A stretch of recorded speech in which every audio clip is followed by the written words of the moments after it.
Good day, beautiful, bountiful, beloved, immortal beings, and good-looking people. Maybe you're good-looking because you're always looking for and finding the good. That's the definition of a good-looking person. Looking for and finding the good. You found good in abundance because you tuned in consciously and conscientiously to Eye on Las Vegas. This is the place where things are happening, and we bring to you happening, action-oriented people because Las Vegas is a city that's known throughout the world.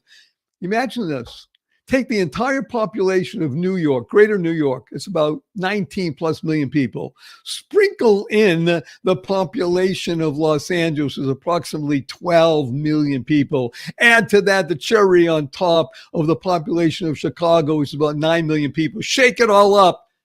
41 million people. That's the number of people that come to and through Las Vegas every year. This is a place of energy, a place of freedom, a place of ideas where people make things happen. And we have one of the most making things happen people today with us. And I'm going to introduce you to a guy that's just going to rock your world. His name is Jackson Crisp. Jackson, please say hello to 408,000 people around the world. All right. I love the energy, brother. And thank you for having me. Hello, everybody. Okay. Very much looking forward to this interview. Yeah. Thank you. If I tell everybody about all the things that you do and have accomplished thus far, take the rest of the show. I'm going to mention 3 highlights. Number 1, Jackson, those of you who are watching, and I urge everybody watching, not just listen, he's a large man. And he's so large, not only large and smart, he's capable. He's a super pro athlete. He played football in the NFL for the New York Jets, offensive tackle. But here's where the game gets really good. After he was able to transition out from that, he used his brain as well as his brawn to be able to go into government work and work in high-level government situations we can't even talk about. It's so super secret. And then he was able also to utilize and leverage all that to be able to be an inspiration and a motivation for people throughout the world with his speaking, with his website, and with what he does to really help others who are not as capable as he, and he gives them the pathway to success. So, Brother Jackson, we love you. Thank you for being here. Let's just jump right in and talking about what is the essence of you, which is staying heart-centered. How do you do that, Jackson? Because let's be blunt, stuff happens in life. How do you stay heart-centered? Yeah, so first of all, thank you again. And it's a pleasure meeting you. I love the energy. I can see why all the folks tune in. And what you're doing here is great. I always joke that my ADHD, it's sort of, I've dealt with ADHD my whole life. So I do talk about that. When I know a lot of people say they have it, but I deal with it to almost debilitating levels, and I've learned to adjust to that in my life. So I think that keeps me doing a lot of things, and it definitely keeps my mind active and definitely keeps ideas coming in. And that's the part I appreciate on it. So I turn the mess into more of my message, right, is what they say. And when you learn how to do that, it's super powerful. So whatever has happened to you, I call it your it factor. You utilize it, and that's what makes you stand out. And so to answer your question on heart-centered, so we all have bad things happen to us. We all have moods. We can't be happy and gratitude all the time. But what I've learned to do, especially when I'm impacting or influencing people or I'm in a networking event, is always try to approach it being heart-centered. And you can always get yourself into states to be heart-centered and genuine. It's not a fakeness. It's a genuine state when you're approaching people while keeping your boundaries and being kind, right? So a lot of us say yes to a lot of things is one of our no-nos that we can't necessarily commit to or do. That's a boundary. There are ways to say that and stay kind and positive and still uplifting without it stressing you out or stressing the situation out or that relationship in the moment out. And then the other thing I talk about doing is focus on the good. Everyone's always quick, especially in this environment now, quick to throw the whole baby out with the bathwater thing when it comes to people. based on something they heard typically, which is never good. And even if the even if it was true, it doesn't matter. True, yeah, why would you focus on the bad when there's gold in the parts that you could be focusing on, right? So I talk about that. Focus on the good. We all have bad. And then I'm blessed to meet a lot of people like yourself, the pro athletes through. I'm the vice president of the NFL alumni here in Las Vegas as well. So we do a lot of work with former athletes and current athletes, children, charity initiatives and programs in the city to try to uplift just try to uplift and provide positivity. So, and I've also worked on other initiatives as well. One was Unsilenced Voices that combats domestic abuse and human trafficking, which is a very dark subject. That is a scourge. Let's unpack a couple of things right now, because you're giving us so much. Staying heart-centered, you mentioned, is really a skill. Let's be blunt. It takes work. And what it takes this life we call a 3D process: decision, determination, and discipline. That decision is really the key. When you were able to analyze yourself, say, okay, I have ADHD. So what am I going to do about it? I can either be, pity, pity, pity, or I'm going to do something. Now, you're an athlete, which means that you have a skill. Mm-hmm. You don't become a pro ball player unless you're the best of the best. Let's be blunt. That skill you were able to transmute into this idea of living in kindness. Now, I love using acronyms. KIND is a great acronym that stands for Keep Inspiring Noble Deeds. That's what you do. And what you do is something else that I mentioned here. I urge people to learn to live in fog.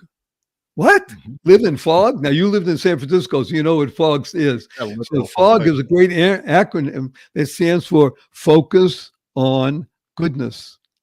Mm-hmm. See, when you make your mindset shift, and you got to keep the F in place or the other stuff happens, don't drop the F in shift.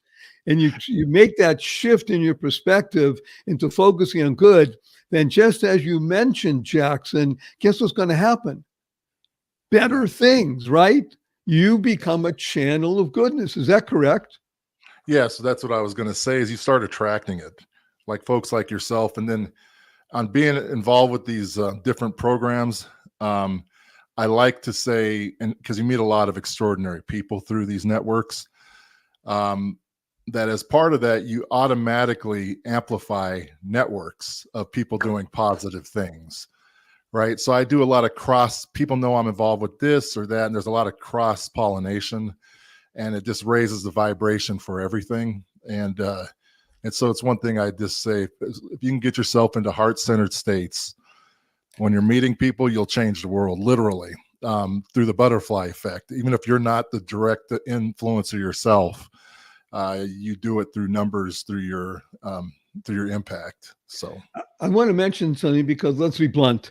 Who doesn't like being with, near, around pro athletes? But here's the benefit of it.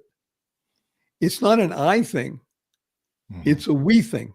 When you're changing the letter, there's two letters, M-E or W-E. And they're the same letters, right? Because the M, all you have to do is invert it, turn it upside down, it becomes a we. When you get out of the me state and you enter in the we state, then you become heart-centered, as you said, and then you talk about us. And us stands for United Souls. So I want to, first of all, tell you something that deeply for me and very personal becomes to you. Celebrity is the spark that ignites the masses, because you have a megaphone and you use it well. And when you're working with other pro athletes and enabling them to shift, keep that F in place, shift to their perspective of becoming channels of goodness, well, as you said, it multiplies. It's exponential.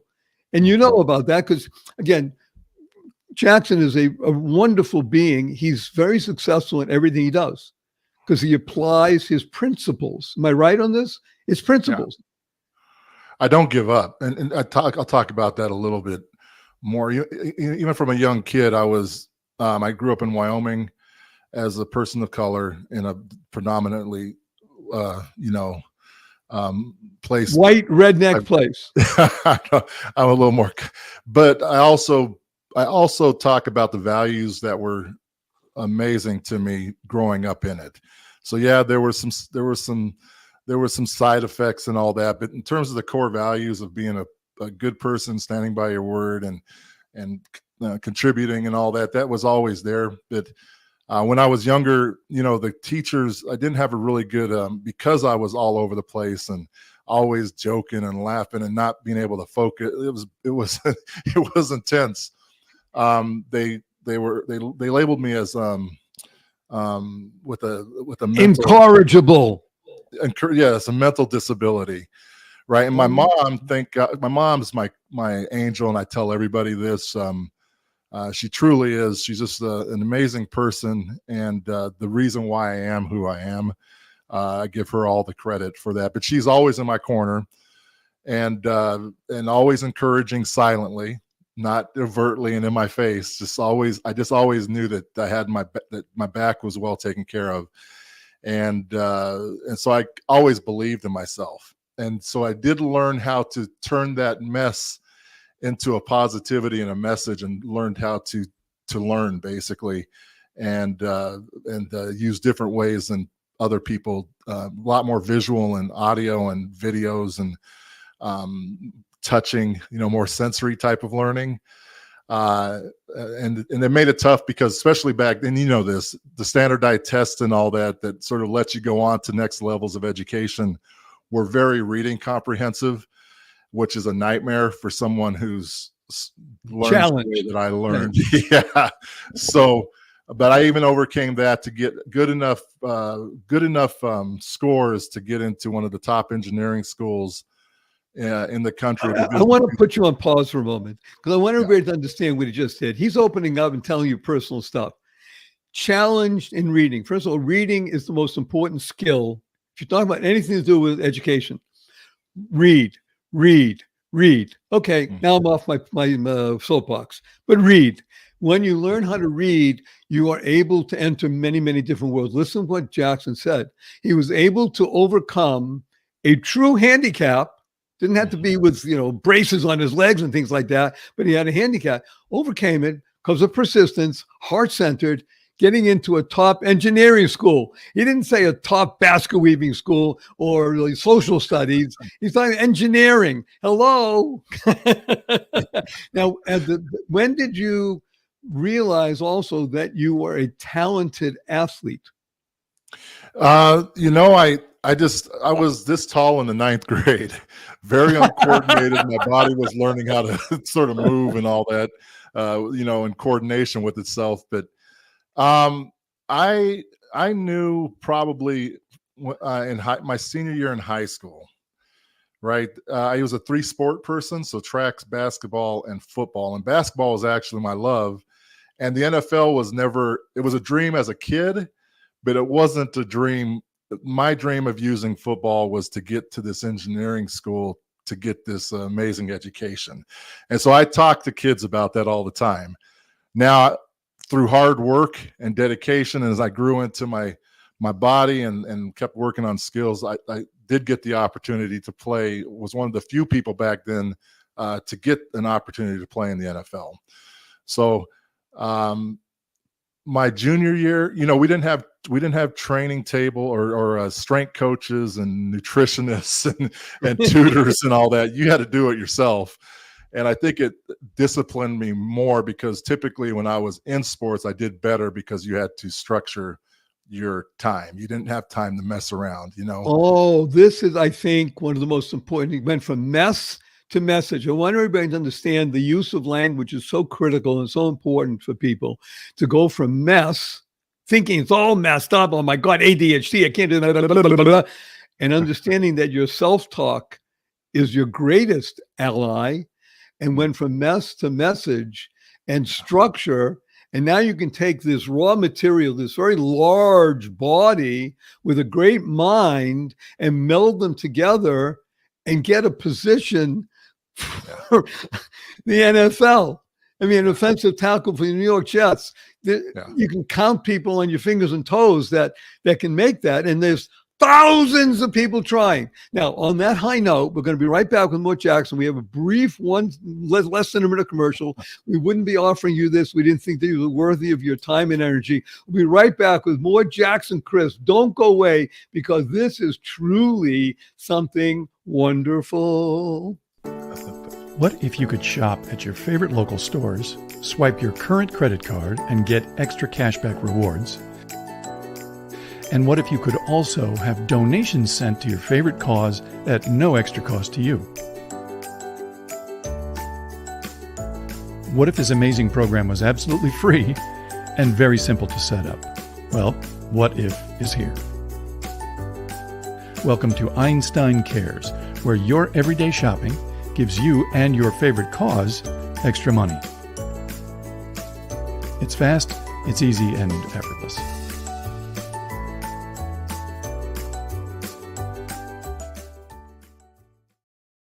Good day, beautiful, bountiful, beloved, immortal beings, and good-looking people. Maybe good-looking, she's always looking for and finding the good. Our cup runneth over with good. A human being, his name is Jackson Crisp, and we're talking about NFL. We're talking about using brains. We're talking about going from mess to message. I want to unpack something that you mentioned earlier, Jackson. I think it's just so important.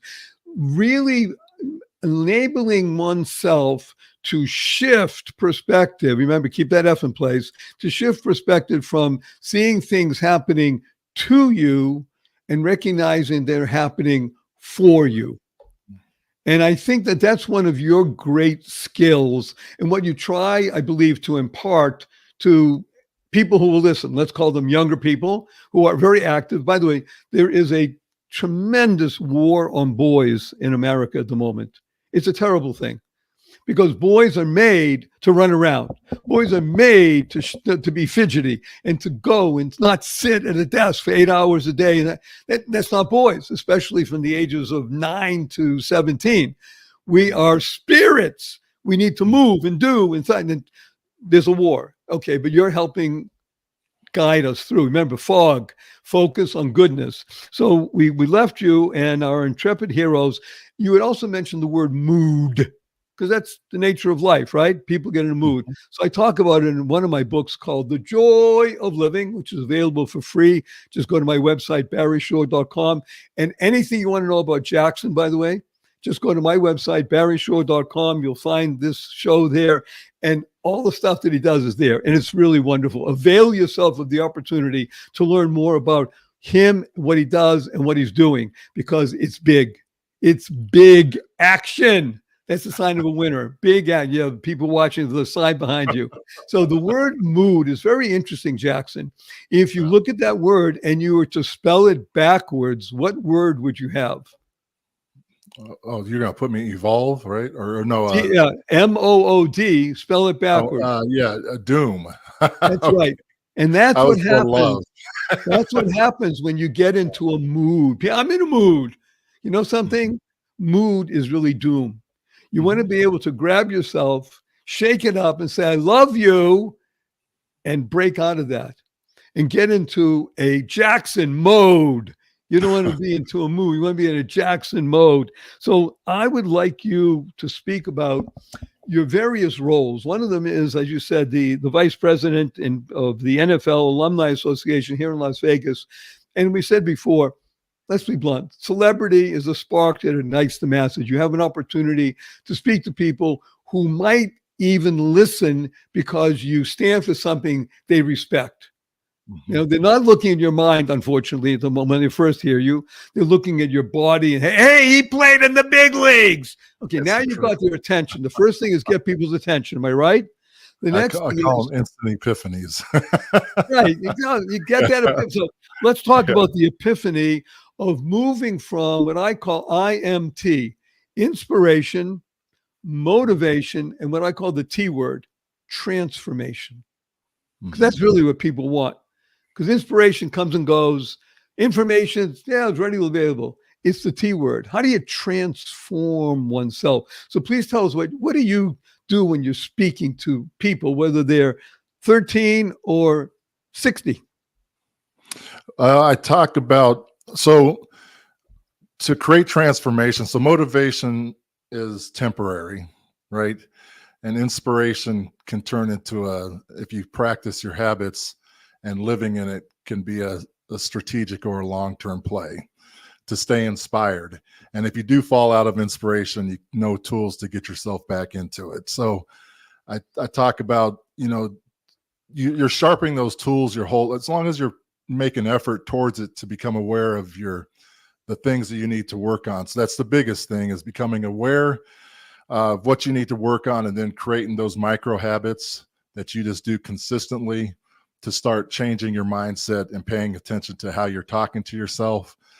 And so and we all sort of know that, but you hear people say it, but it's a lot harder to practice, right? And what happens is you keep doing it, because we're all going to have bad moods. I could, I haven't fallen to bad. What I try to do though is contain it and then use my tools to get back out of it. And then there are state exercises. If you have to do a meeting where you have to show up or go to an event, that you could do state changes instantly to get yourself into those good states. But it's okay to also feel those negative feelings, but try to construct them to make yourself better. So the other thing I do when you're making transitions, or I talk to people about, is you got to build your tolerance. We don't have high tolerance to stress, to wellness, to active listening, to engaged communication, to pain, mental states, physical states, spiritual states.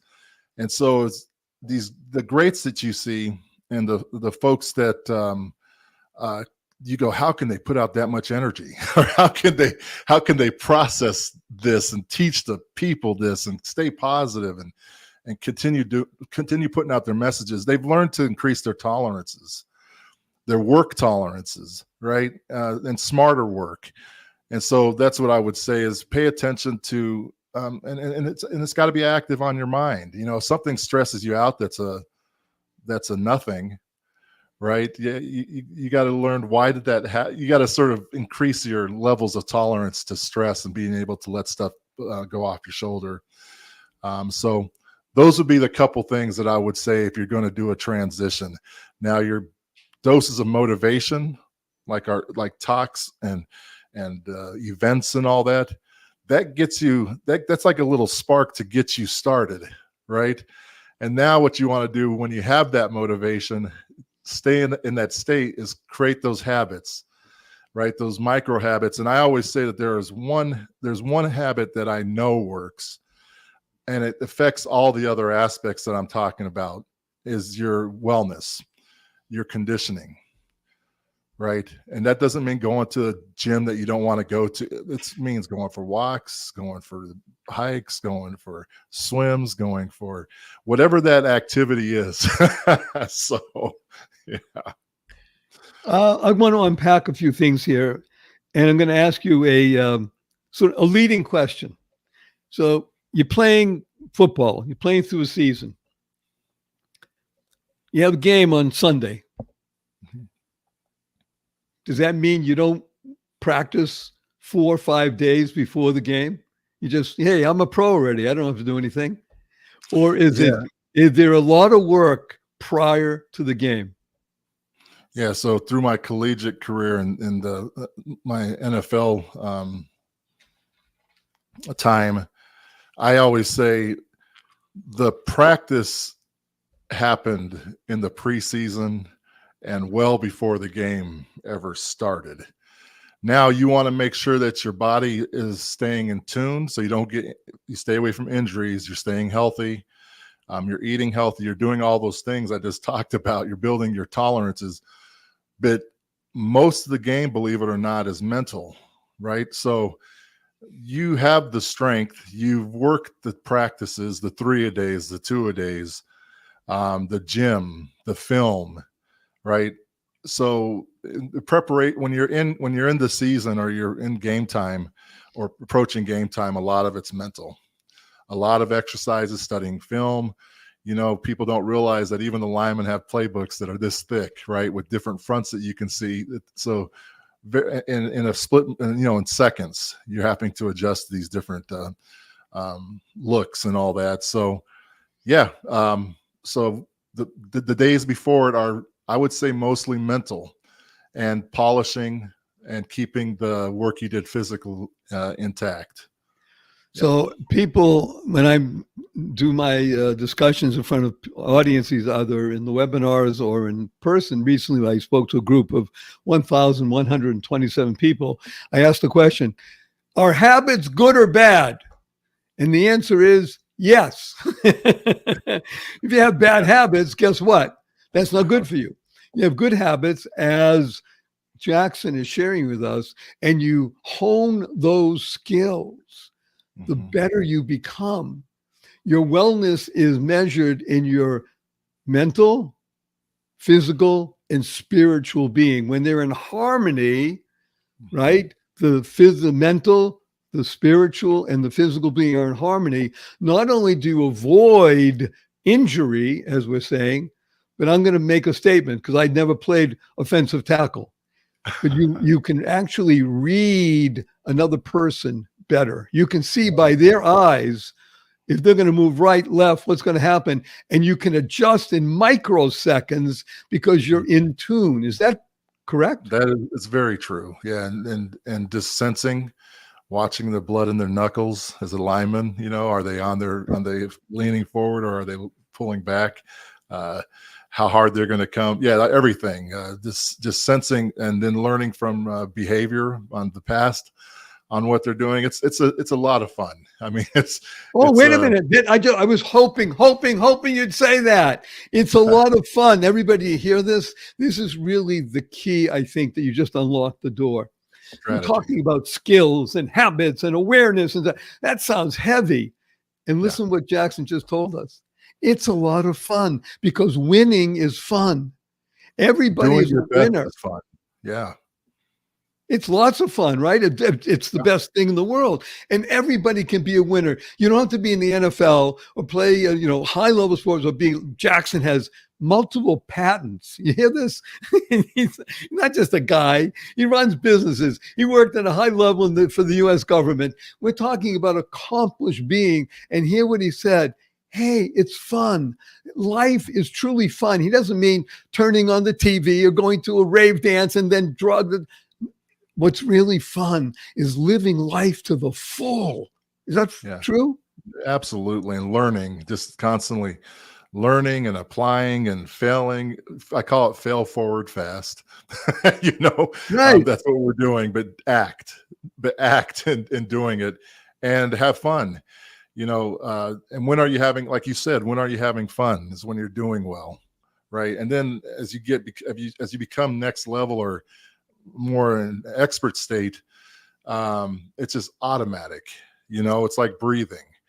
There are things I haven't played football in decades now, right? Besides some coaching, but every once in a while when I get into a coaching situation, it's just like being just like you're there.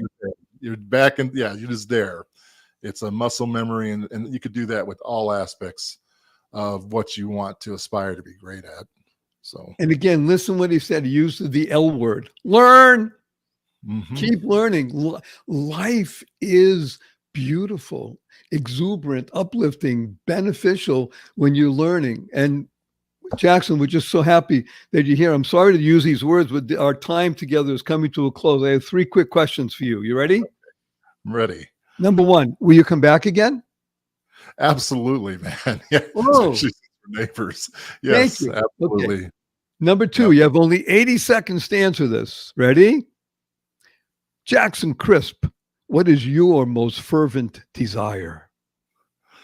My desire is to make massive impact while having places of sanctuary to recharge. And that means places and people and things. So that's what I want to move towards. And there's a lot of things that are sort of coming together, I feel, in my life, and from my life experience, it's all adding towards that. But the important thing is sanctuary as well, because I don't want to just burning the wheels, on it. But I want to, and as I'm doing that, I'm meeting people like you and other influential people that I can actually pull in to to solve some bigger problems. Jackson Crisp is a madman. MAD stands for make a difference. And my third question, can I give you a hug in front of 411,920 people around the world? Always. Okay. Let me tell you what hug stands for. Ready? Heartfelt, unlimited giving. That's a hug. 1, 2, 3. The virtual hug. All right. I love it. A vug. And our blessing from Jackson and Barry is go forth, live exuberantly, spread the seeds of joy, happiness, peace, and love. Go mad. Go make a difference. Jackson, don't go away.